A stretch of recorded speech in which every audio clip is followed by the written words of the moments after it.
They say we should have known better than to fall so deep down into this rabbit hole we found.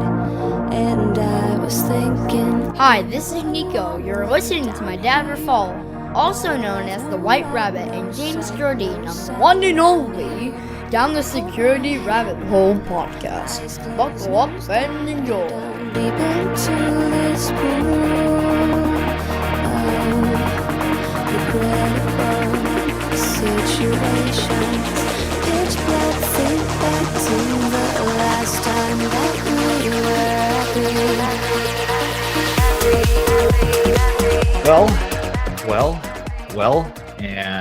Well, some more. Good morning, good afternoon, good evening, wherever you are. It's afternoon here. It is July 29th, 4 p.m. on the East Coast. I've spent, in case you guys can't tell, I spent the last week on the beach, and the one cloudy day that my son daughter wanted to go take a jet ski out onto the bay, then out into the Gulf of Mexico. And I didn't have a hat with me that wasn't going to like blow away in 3 seconds. So I scorched the entire front of my face. It was awesome. Dude, the cloudy days are the worst days. That's when you get burnt. Although I tell you what, I have being out on the beach there, we went to Orange Beach down towards Alabama. And I have never seen that many stingrays in one spot. I saw one the size of the hood of my truck. I mean, this thing's got to be 5 feet across. It was humongous. And we were in maybe 3 feet of water. So I'm like, oh, dear Lord. It was awesome. You sure that was great. Manta ray? Like, that's crazy, man. Yeah, they're huge. So, all right, folks, welcome back. We've got James, same background. Jim, new background. I like it, although we've lost a little door. So now I don't know what's crawling out of your door when we're not looking. Yeah, I'll make another video. Although I love the flag. I love the backgrounds there, the books. That looks awesome. I'll cut a little hole in the wall over here and make a new door just for you guys. I'd have to pop through it like alien coming out of the stomach. Like just you got to do a Kool-Aid man. Oh yeah. Oh yeah. Look at the little Kool-Aid little shape. That's right.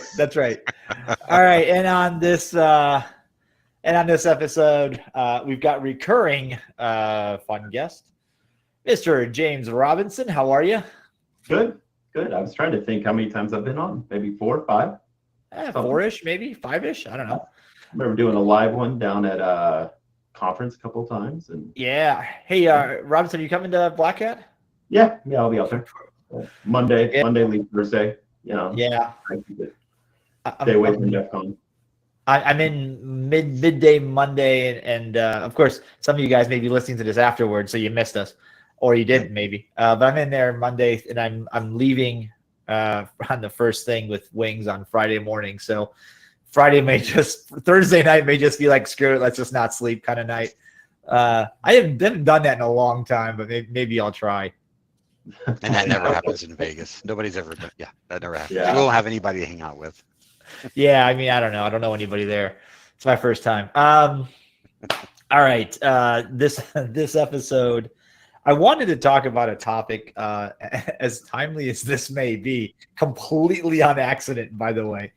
Talk about SaaS. And, I had a conversation a bit ago that just reminded me, not only do we not have clarity on roles and responsibilities with cloud compute, we don't really have broad consensus, or at least it's not well understood on the SaaS side. I was talking to a person and I said, well, you've got some SaaS services, and so you got to protect those. And he looked right at me and said, nah, that's my vendor's job. And I went, what? Robinson, you probably get that stuff all day, though. Get it all day, all the time. Yeah, we're actually releasing our shared responsibility model. It's kind of timely, but there you go. Releasing that up this week. Yeah, did not plan on that either, actually. But yeah, releasing that because we do get that. When I first joined here, almost 6 years ago now, I noticed we didn't have like a good hardening guide. Hardening guides were all over the place, which would put it into our customers' hands and say, you need to secure this thing. You just can't leave it wide open, right? There's best practices, all kinds of stuff. You know, being a security company, obviously there's other things. One of our things that we run into is customer has a bad policy. They have a system that's not protected. Maybe they think they do, or maybe they don't, and they want it to be exposed on the internet or something like that. And it gets out there, it gets malware, and then, you know, now we're kind of stuck dealing with it. And our platform and IPs and stuff like that are the ones to blame. And so then we got to go through and work with you know, block list providers and stuff like that and get us off those lists. And that's a pain, but it's a weekly occurrence for us. And I think a lot of SaaS providers just don't even go down that path. They don't think about it. They don't know what their responsibility is. They don't put it into the hands of the customer. I like what the government even tried pushing. But they said that companies and vendors have to, you know, be clear to their customers and take responsibility even for their customers' actions on their platforms. I think it's a good guidance for all of us to follow. Yeah, I mean, the challenge, of course, is with data being everywhere. One of the hopes and prayers of IT departments everywhere that weren't prepared for this was that, well, now I can make security somebody else's job, and it's never worked that way. I mean, even if it becomes at least partially somebody else's responsibility, right? Because you are turning your data over to, I don't know, Salesforce or whoever, right? It's not ultimately just their responsibility, and so policy on top of that, but I don't know. That policy that's not enforced is wishful thinking, right?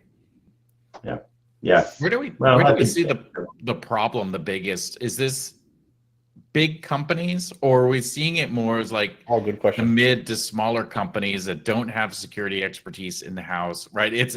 They were sold the bill of goods of, hey, go to SaaS. It's somebody else, you know, like you don't have to worry about the infrastructure. You don't have to worry about this.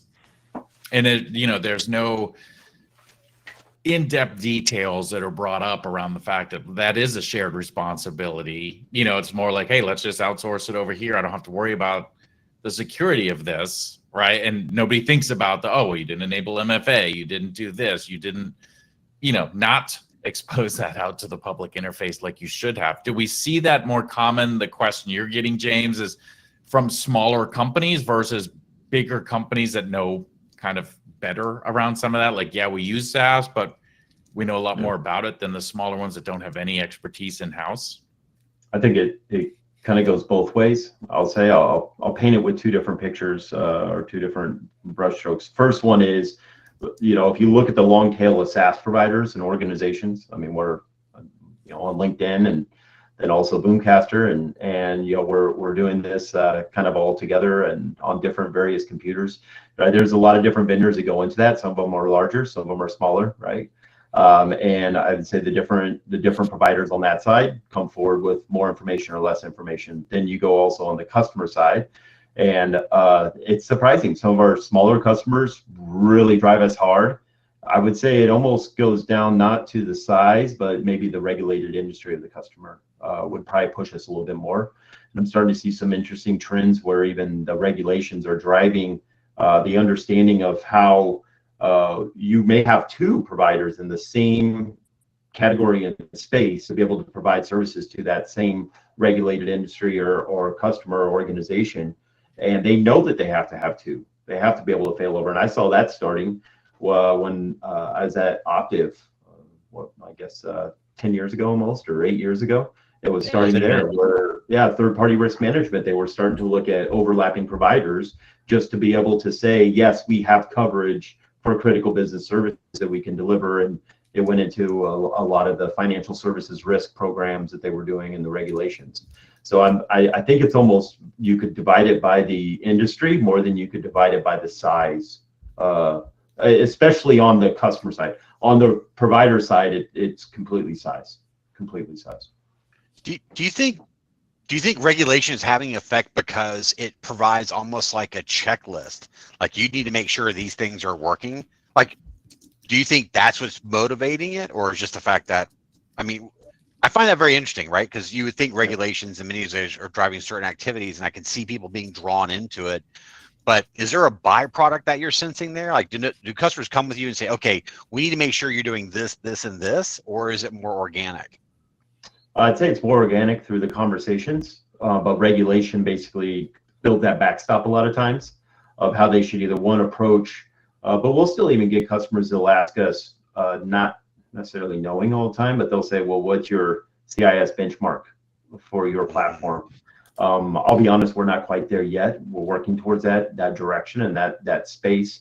Where we definitely be a platform that be all configured through APIs, and then you could basically set that benchmark and do so. So right now it's different guides and things like that we actually give to our customers and we share with them, and we do that in partnership with our professional services team. We do it in partnership with our customer success organization, sales organizations, if it's pre-close or pre-deal, when they're still a prospect or doing POVs, we even do hardening at that point. But I think the regulation does kind of set that watermark that says, yes, you must have multi-factor authentication. That's a non-starter. Yes, you must have logging for administrators. That's a non-starter. You must have role-based role-based access, but it doesn't necessarily get down to the next level. You need to be able to control roles and build your own roles. It doesn't get to that level. Do you need to be able to have standard audit and configuration? It doesn't get to that level. So it's kind of those almost those high water or the watermark level, and regulation does drive that into the different industries. I'd say one that is surprising that I haven't seen come up as much. I'm just starting to see it over this last probably 2 months has been more around the SBOMs of the world and being able to provide those and be transparent with those. So I'm starting to see those finally after 2 or 3 years that we've been talking about SBOMs and driving industry into this. Now I'm starting to see outside of core regulated industry, like our FedRAMP High program, right, where we have to deliver the SBOM. Now we're starting to see customers ask for it more often. So it is happening. It just regulation can be slow, but it does drive the right path. I was going to say, I could see the regulation too being a big driver over the question of like, where's your data located? Yeah. Right. Something a lot of people don't typically think of, but it's like, hey, or I'll just sign up for this service. And then you find out your data is overseas someplace. And then I think regulated companies definitely are much more in tune to, hey, our data has to be here, versus just people just signing up, smaller things of, hey, I just need this service. Who cares where the data is? Yeah, we actually had one. I'll share a little bit. It was kind of an interesting scenario where we signed up for the service. We've been using the service. We were broadening the service out, and the service in which we signed up for and we were using was in one region of the world. But when we started doing enrollments for other individuals, it came out of another region of the world, and they did not appreciate where it was coming from. And so we had to actually roll back and then go back to the vendor. It wasn't even something we had thought of or really like thought, well, why would you deliver our services out of another region of the world that, we really didn't agree with, but it didn't come up in conversation. One, because we already had contract with them and we assumed that we would just be adding more users to the existing tenant and infrastructure we had. And then we moved over to the other, and it started coming out in the emails. This is actually how we caught it. The emails came in. It came in as a security issue, and hold on, timeout.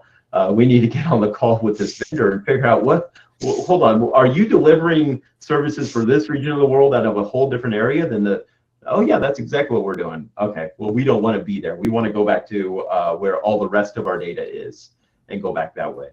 So even those with I'll say that our company is a kind of an expert in this space. We still even almost got tripped up on that, right? We were like, hold on, where do we miss this? We went back to GRC. GRC was like, oh no, it was just additional services to the contract. The company was in good standing. Their security scores were great. Everything was good. The vendor risk assessment was amazing. Not a problem.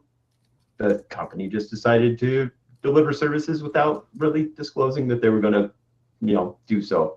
And so, now we're looking at, do we need to add provisions into contract that basically protect us from that? Or are we already covered? Right now we're getting the legalese and all, but you don't want to be at that. You want to try to discover that as early as you can and understand it. But but it was not a massive provider. It was a smaller provider of, and it was sensitive data to us. It was employee record information. So yeah, I think a lot of places don't ask those questions, right? I mean, you see all these things. I mean, You go out and get a new thing, like, oh, here's this new vendor in the space. They're small. I can get a great deal coming into it.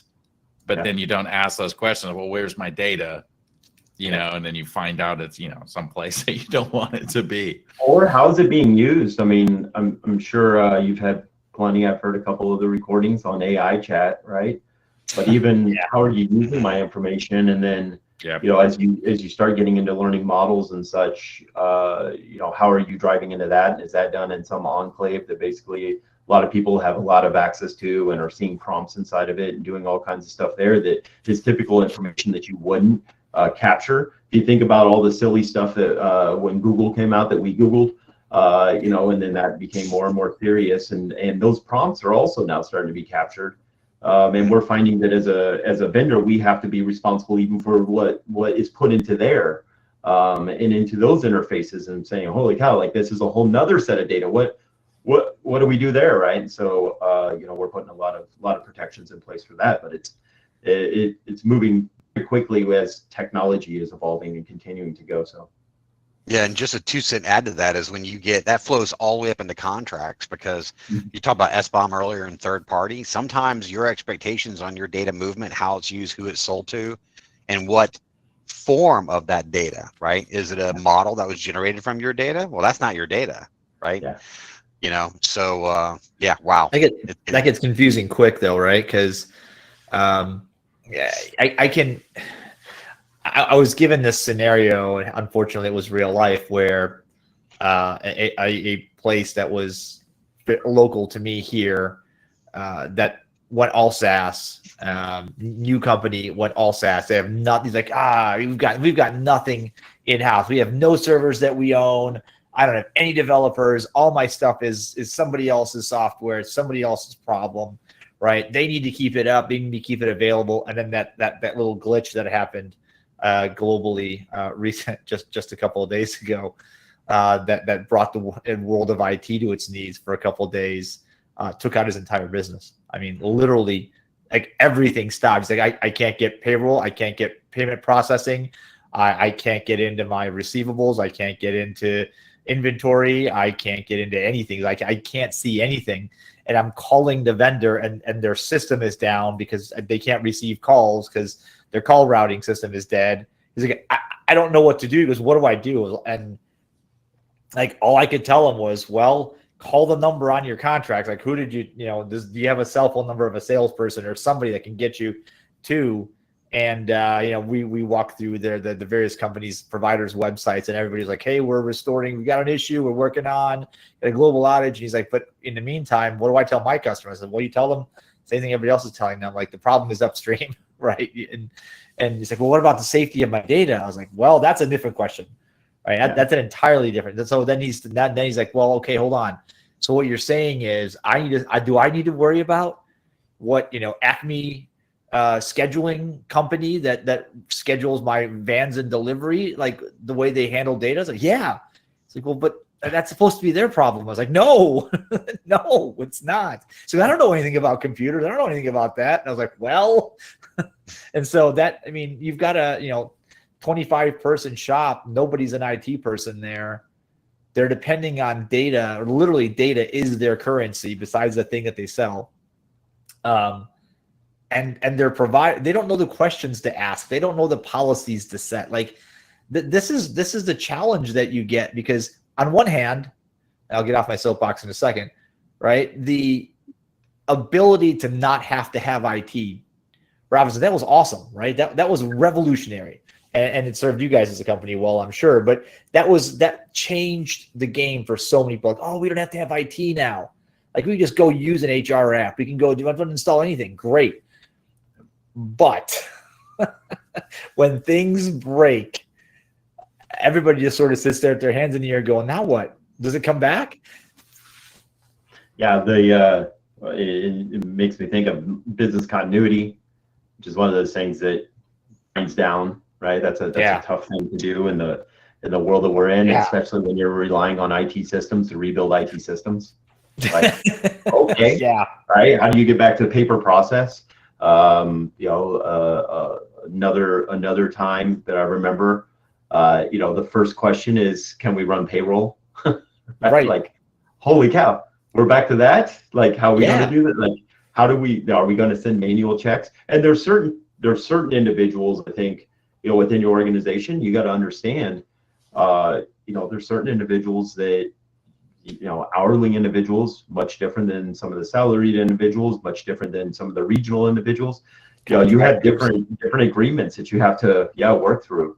Contractors in some cases, I mean, if they're direct contractors, it's a little different. But if they're going through another company, you may have some payment terms that you can work through while you figure it out. But for employees and such, that's a tough one.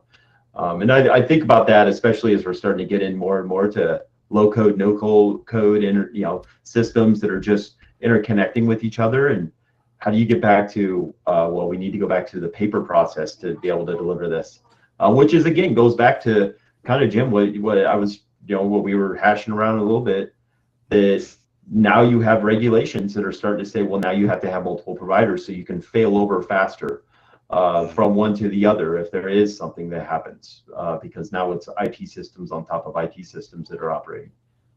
Hey, Robinson, tell me the most challenging part for you, because you're the interface guy, right? You get asked the questions. We've worked together enough. Like, people are like, oh, James will know. You get pulled into meetings, especially with prospects and customers. When you start getting, like, what's the red light for you? Like, when somebody starts, they look at you guys and they start answering questions with, like, about their providers and some of the things that you start thinking, the things they're asking, they're in trouble. Like, what are some of those things that you find that would be worth sharing? Yeah, there's kind of two that come to mind. One of them is, you still got to we talked about SBOM, getting into the complex math and not just the basic math of CVSS scoring is still something I find I can grade an organization pretty quickly on the maturity. But as I start walking down that path, they'll say, got to fix everything. I'm like, do we really need to fix everything? Or is it a pathway where I need to understand, what actual piece of code I'm calling and do call tree analysis, and then also see if there's maybe a package that we're just not using, and that's a package that's included, yes, but we're not vulnerable because we're not using that function or that piece of the code. I think that's one. The other, I know that we get ourselves into a tough position pretty quickly when we're explaining what we do as a product and as a company to the ones that are assessing or auditing us. And they're asking us about the controls in which we're the control for what they're asking us about. Like, I don't know. Like, we need to, let's just go back to Monday, and we're going to kick this off by giving you an overview of what we do. And actually, our GRC team sometimes will have to do that, where they go back and they'll actually give an overview of, here is what Netscope is and what we do for your company, because it's scoped differently. If you just go to our website and look, a customer may not always know exactly what services they're using, especially if they're an auditor. If you've done third-party risk assessments, you may not know your engineering team brought them in or a network team brought them in. You're being asked to assess their security posture. And so we've had to structure, even in some cases, some of our testing results that we give and things like that are scoped based off of product, because we can get ourselves into a sticky situation where we're sharing, well, yeah, we did our annual red team or ethical hacking exercise, and here's things that we found within this business unit that we're fixing, but they're not using those services. So for us on the back end, there's a lot of things, not about, it's not that we're not sharing them, we're totally transparent with them, but like, at the same time, if we're giving them something and it's for a whole different product line, they're like, well, we want you to fix that. And we're like, but you don't even run that. And they're like, well, why did you give it to me? And then we get ourselves into that. So those are the two that come to mind, are those two things that are just like, we got to re-baseline, take a step back, have a conversation. Now, on the flip side, I've had some assessments that have come in, and the same people that were doing the rollout and the testing were the same people who were doing the assessment. I was like, but okay, like I don't understand this. So some teams are smaller and small shop, James. Smaller shop, yeah. So, but I don't know. I think we're a progressing world. I mentioned earlier about APIs and being being API driven. I think that I've been using this analogy a lot. It's been helping out. Look at a SaaS provider, and if you've been in IT or technology for, let's just say a decade, you'll remember where we still had to harden a web server, or we still had to configure your endpoint and had to harden it. Well, what is the equivalent of that today? In my mind, that's a lot of the SPM, CSPM, SSPM technologies. You're building that baseline. Once you build that baseline, then you can start to build on top of that, and then you can get deep inspection, whether it's log inspection or you're getting deep inspection in line like we do with log analysis and API analysis. Now you're building on top of it. A lot of times organizations jumped way ahead and they didn't have that baseline, that foundation. And so I say the foundation of today is the SPM products, CSPM, SSPM, to harden the baseline and the environment. Know your configurations, know when things change, make sure that these key critical configs always stay, and then you move to that next step where you're doing that deep analysis, which for us was, WAF technologies and IPS technologies and all these other technologies that we'd stack to protect our web servers. Well, you're doing the same thing today. It's just a different technology set. Do you find that it's easier, maybe easier is not the right word, more convenient today than when we were doing this, by hand, protecting IIS4 with some Radware and a checkpoint firewall back when dinosaurs roamed the earth? I'm not protecting IIS servers, but inside of our org, as a provider, I think that it's about the same. I think as a consumer, it's much easier. Much easier as a consumer. As a provider, it's the same system, same game. We're building scaled out systems that are delivered alongside or within the cloud for us. But as I get to as a consumer and I see like how quickly our marketing teams and sales teams and other organizations can move, kind of unbound from the technology limitations where you used to put in a request for a VM or something like that, and then maybe you'd get it back in 3 months after you went through approvals and red tape and change boards and all these other things. You now can get onto platforms, and I think it's helped the speed of business to move a lot faster. I mean, can you imagine doing this 15 years ago with the four of us? No. I mean, it was a joke, right? And then to do it live stream, live cast. Well, to be fair. Never mind. I won't make fun of it. You know what I find interesting with SaaS, particularly with SaaS data, is you own the data, and we touched on this earlier. You own the data that is yours, uniquely yours. And then Jim Taylor, you talked about the models and the data and the abstracts that are made from the data that you upload. So I'm a customer of Acme Sales, CRM company. They use my data for some modeling and some other stuff, which I can send to because it gives me 5 cents per user headcount cheaper or something. I terminate my contract. So now it's like, okay, I'm done. We're going to move to a different provider. Now I have to I have to take my data, export it, import it to a different provider, start that process all over again. But now I look back and I wonder how many, like this just hit me the other day, I wonder how many customers worth of data stores are out there just abandoned, right? Just completely forgotten, right? You've got there. Maybe the vendor has no cleanup process for customers that terminate their contracts. Yeah. Has that sort of has that been a talking point anywhere? And what do you do? Yeah, we do get it from I'll say use a James Christiansen analogy. Better golfers do this. Some of our highly mature organizations, they think about a contract and they think about the operation, not only for the marriage of our two companies coming together to do something, but also for the divorce or the breakup, right? And so American. Yeah, that's also another Christiansen reference there. He taught me that one. But when you look at it from that way, so we'll get requests that come inbound from our customers that will say we want you to delete or destroy all the data that we have. Okay. Obviously, in today's day, that's difficult to do by actually deleting.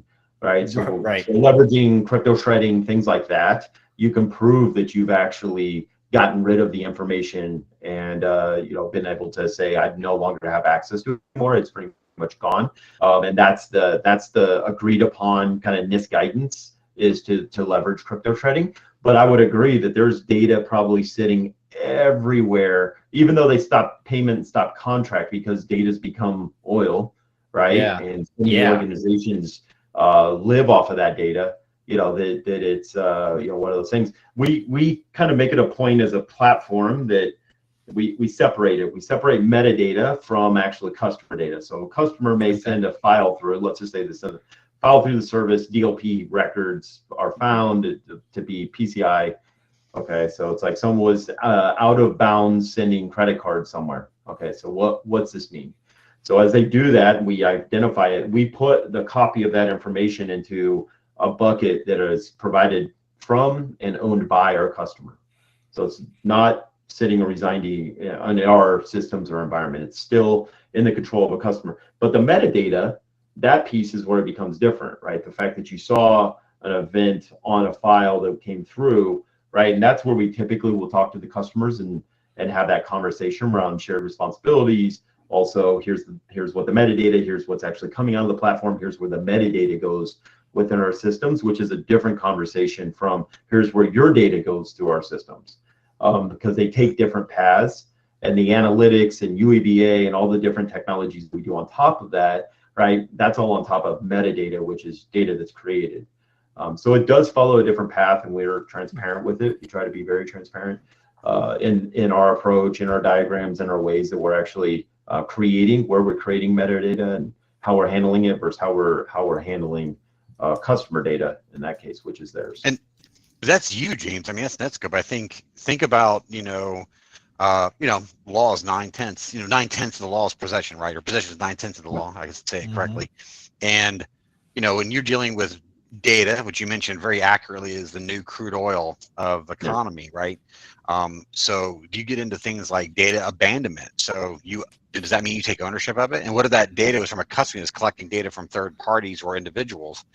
I think you bring up a really interesting point. I used to always say, you have data, then you have information, and then you have intelligence, right? And I always historically saw these things as incremental, like one builds the next. But now these things are becoming very translucent in many ways. Like they're kind of layering themselves in different constructions. And you're even saying that you handle it through different streams, which I think is super intelligent. But not everybody's doing that. And I think we're dealing with echoes of our data. We're dealing echoes of our information and things of that nature. And I think I think there's all kinds of Jim. I think there's all kinds of zombie movie references here. Zombie data, echoes and shadows. This would be great. We have an entire horror genre for our data, and that's very fitting. Mr. Robinson, we are up on time. I will give you kind of last word. What do you want to? Anything you want to leave the people with? I would just say, press your vendors. Hold us all, hold everyone accountable.